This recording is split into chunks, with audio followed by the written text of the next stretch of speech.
நாகை அடுத்த காடம்பாடி அருள்மிகு சந்தன மாரியம்மன் கோவிலில் ஆடி மாதம் 3வது வெள்ளிக்கிழமையொட்டி திருவிளக்கு பூஜை நடைபெற்றது. முன்னதாக திரளான பெண்கள் கலந்து கொண்டு திருவிளக்கை அம்மனாக பாவித்து குங்குமத்தால் அர்ச்சனை செய்து வழிபாடு செய்தனர். தொடர்ந்து அம்மனுக்கு மகா தீபாராதனை காண்பிக்கப்பட்டது. இதில் திரளான பக்தர்கள் கலந்து கொண்டு சுவாமி தரிசனம் செய்தனர்.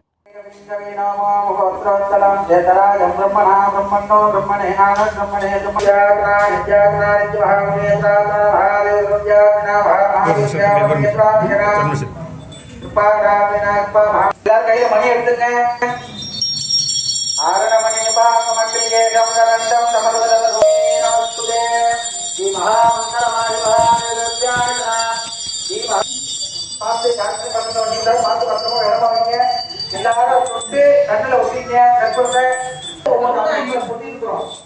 இந்த புத்தகத்தை எடுத்து போய் நம்ம வீட்டில் வச்சு ஜனங்களை நம்ம நெத்தியில் வச்சுக்கணும். புத்தகத்தை போட்டு போய் போனா இங்க மலை ஏற்றிடுங்க.